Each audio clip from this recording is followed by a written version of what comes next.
दोस्तों, कल्पना करो 23 से 25 साल की एक युवा साध्वी, लाखों भक्तों की आस्था, भजन और कथा से दिल जीतने वाली प्रेम बाईसा अचानक हल्की खराश होने पर आश्रम में एक इंजेक्शन लगता है और सिर्फ 30 सेकंड में चीख निकलती है, सांसें थम जाती है और अस्पताल पहुंचते पहुंचते उसकी मौत हो जाती है।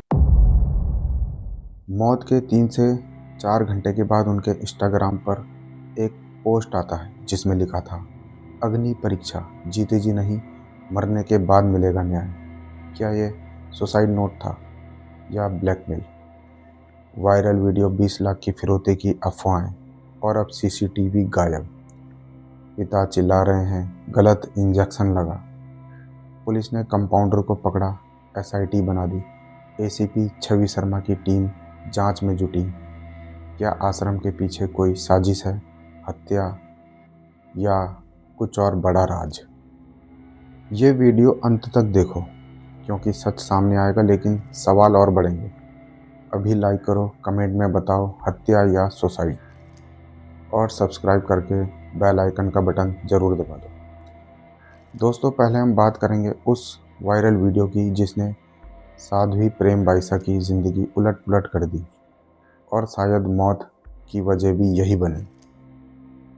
जुलाई 2025 में ठीक 13 जुलाई को सोशल मीडिया पर एक छोटा सा क्लिप वायरल हुआ। वीडियो में क्या दिख रहा था? साध्वी प्रेम बाईसा अपने कमरे पर बिस्तर पर लेटी हुई है। तभी एक आदमी मास्क पहने हुए उनके पास आता है, उनके गालों को छूता है और फिर दोनों गले लग जाते हैं। इसके बाद वो बैठकर बातें करते दिखते हैं। इस क्लिप को देखने के बाद लोग भड़क गए। कमेंट्स में लिखा गया, अश्लील वीडियो, साध्वी का चरित्र, ये क्या कर रही है? पूरा राजस्थान हिल गया। लाखों व्यूज़, शेयर, ट्रोलिंग। साध्वी की सालों की तपस्या, भजन कथा, इमेज एक झटके में खतरे में पड़ गई। लेकिन सच्चाई क्या थी? साध्वी ने खुद इंस्टाग्राम पर वीडियो डालकर क्लियर किया। जय श्री कृष्णा, राधे राधे। आज किसी ने मेरा वीडियो एडिट करके वायरल किया है। जब एक बेटी दुखी होती है ना, बेटी के जीवन में कोई दुख आता है, संकट आता है, तो एक पिता सबके सामने अपनी बेटी को गले लगाता है और ढाढ़स बनवाता है कि बेटा कोई बात नहीं, चिंता मत करो, सब ठीक हो जाएगा। और पास में ही खड़े किसी व्यक्ति ने वीडियो बनाया, उसको एडिट किया आज से 3-4 साल पहले।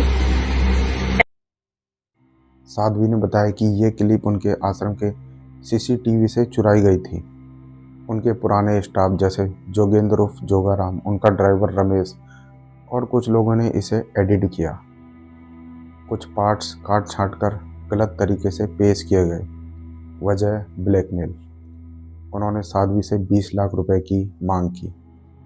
उन्होंने कहा, पैसे दो वरना वीडियो वायरल कर देंगे। पैसे ना देने पर 13 जुलाई 2025 को वीडियो पोस्ट कर दिया गया। साध्वी ने तुरंत बोरानाडा पुलिस स्टेशन में एफआईआर दर्ज करवाई। पुलिस ने जांच की। जोगेंद्र और उसके कुछ साथियों को गिरफ्तार भी किया गया। साध्वी ने कहा, यह साजिश है मेरी छवि खराब करने की। एआई या एडिट से बनाया गया झूठ फैलाया जा रहा है। लेकिन ट्रोलिंग नहीं रुकी। लोग अभी भी एमएमएस कहकर शेयर करते रहे। साध्वी प्रेमा मानसिक तनाव में थी। अब बात करेंगे साध्वी प्रेमा बाईसा की शुरुआती जिंदगी के बारे में। साध्वी प्रेम बाईसा का जन्म राजस्थान के बलोत्रा जिले के परेऊ गांव में हुआ था। जन्म साल लगभग 2000 या 2002 के आसपास माना जाता है, क्योंकि मौत के समय जनवरी 2026 में उनकी उम्र 23 से 25 साल बताई गई। परिवार जाट समुदाय से था। कुछ रिपोर्ट्स में राठौर राजपूत भी कहा गया, लेकिन ज़्यादातर जाट ही कंफर्म है। उनके पिता का नाम वीरमनाथ था, पेशे से ट्रक ड्राइवर। माँ का नाम अमरू बाईसा था, जो खुद बहुत धार्मिक और भक्ति में लीन रहती थी। नवरात्रि में व्रत रखती, पूजा पाठ में समय बिताती। लेकिन प्रेम बाईसा की ज़िंदगी में सबसे बड़ा झटका तब आया जब वो महज 4 या 5 साल की थी। उनकी माँ का निधन हो गया। माँ के जाने के बाद पिता वीरमनाथ ने छोटी सी बेटी को संभाला। परिवार में आर्थिक तंगी थी, लेकिन धार्मिक आस्था बहुत गहरी। गांव के दबाव और परिस्थितियों से परेशान होकर पिता बेटी को लेकर जोधपुर चले गए। वहां उन्होंने गुरु कृपा आश्रम में जगह ली, जहां राजा राम जी महाराज और संत कृपाराम जी महाराज जैसे बड़े संतों के सानिध्य में प्रेम बाईसा पली बढ़ी। बचपन से ही प्रेम बाईसा का झुकाव भक्ति की ओर था। आश्रम में रहकर उन्होंने धार्मिक ग्रंथ पढ़े, भजन सीखे, कथा सुनने सुनाने की कला सीखी। कोई फॉर्मल स्कूल एजुकेशन नहीं बताई जाती। उनकी पढ़ाई मुख्य रूप से आध्यात्मिक की थी। श्रीमद् भगवत, रामायण, भक्ति ग्रंथ और संतों के प्रवचन। कम उम्र में ही उन्होंने संन्यास का रास्ता चुन लिया था। पिता वीरमनाथ खुद बाद में महंत बने और उनके गुरु भी बने। प्रेम बाईसा को बाल साध्वी कहा जाने लगा। रिपोर्ट्स के मुताबिक मात्र 12 साल की उम्र में उन्होंने अपनी पहली कथा वाचन की। उनकी मीठी आवाज़, सरल भाषा और गहरी समझ ने लोगों को हैरान कर दिया। धीरे धीरे वो जोधपुर के साधना कुटीर आश्रम से जुड़ी, जहां भजन कीर्तन, भागवत कथा और समाज सेवा में लगी रही। पर्यावरण संरक्षण, गरीबों की मदद और सनातन धर्म के प्रचार में उनका योगदान शुरू से ही था। दोस्तों, अब आते हैं साध्वी प्रेम बाईसा की मौत के उस रहस्यमयी दिन पर। 28 जनवरी 2026। ये पूरी घटना जोधपुर के आरती नगर आश्रम में हुई थी, जहां वो रहती थी। साध्वी को हल्का जुखाम बुखार था। आश्रम में ही कंपाउंडर देवी सिंह ने उन्हें एक इंजेक्शन लगाया। रिपोर्ट्स के मुताबिक सिर्फ एक नहीं बल्कि कई इंजेक्शन।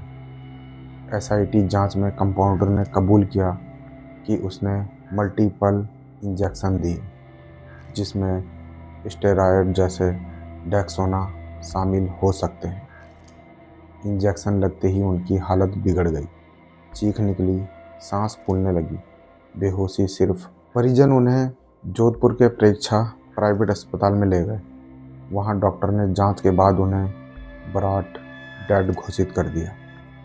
शाम करीब 5:30 बजे डॉक्टर परवीन जैन ने पिता वीरमनाथ को पोस्टमार्टम की सलाह दी और एम्बुलेंस भी ऑफर की, लेकिन पिता ने इनकार कर दिया। वो लाश को अपनी गाड़ी में लेकर आश्रम वापस ले आए। यहाँ से सवाल शुरू हुए, पिता का ये व्यवहार असामान्य क्यों? अस्पताल में भीड़ जमा हो गई, नारे लगे, न्याय दो। पुलिस ने हस्तक्षेप किया। बाद में लाश को एमडीएम हॉस्पिटल ले जाया गया, जहां मेडिकल बोर्ड ने पोस्टमार्टम किया, लेकिन प्रारंभिक रिपोर्ट में मौत का साफ कारण नहीं मिला। कोई जहर, कोई चोट नहीं। अब विसरा यानी कि अंतड़ियों की रिपोर्ट का इंतजार है, जो 2 से 3 हफ्ते में आएगी। मौत के 3 से 4 घंटे के बाद रात करीब 9:30 बजे उनके इंस्टाग्राम अकाउंट से एक पोस्ट आया, जिस पे लिखा था, अग्नि परीक्षा, जीते जी नहीं, मरने के बाद मिलेगा न्याय। ऐसा लग रहा था जैसे वो कोई सुसाइड नोट हो। पुलिस जांच कर रही है, पोस्ट शेड्यूल था या किसी ने डाला। आश्रम में सीसीटीवी कैमरे थे, लेकिन कैमरे गायब। सिर्फ वायरिंग थी। कैमरे कभी लगे ही नहीं। बड़ी सुरक्षा चूक। राजस्थान पुलिस ने अननेचुरल डेथ केस दर्ज कर लिया है। जोधपुर पुलिस कमिश्नर ओम प्रकाश पासवान ने 9 सदस्यीय एसआईटी गठित की है। एसीपी छवि शर्मा की लीडरशिप में टीम सभी एंगल की जांच कर रही है, जिसमें गलत इंजेक्शन से चिकित्सीय लापरवाही, हत्या या सुसाइड, मानसिक तनाव, पुराने वीडियो की वजह से, और कंपाउंडर देवी सिंह का बयान भी दर्ज किया जा रहा है। उससे पूछताछ जारी है। साध्वी के पिता वीरमनाथ कहते हैं कि गलत इंजेक्शन से ही मौत हुई है। मैं हर जांच के लिए तैयार हूँ, लेकिन पोस्टमार्टम से इनकार और नाथ परंपरा में समाधि देना ने सवाल बढ़ा दिए। दोस्तों, यह मौत अब सिर्फ हादसा नहीं, साजिश लग रही है। खैर, एसआईटी इसका जल्द खुलासा करेगी। दोस्तों, कमेंट में बताओ तुम्हें क्या लगता है, हत्या या सुसाइड? ऐसी और रियल क्राइम स्टोरी सुनने के लिए प्लीज़ आप वीडियो पे लाइक, कमेंट, शेयर ज़रूर करना और चैनल को सब्सक्राइब करके बेल आइकन का बटन दबाना मत भूलना। मिलता हूँ आपको अगली वीडियो में, तब तक के लिए नमस्कार।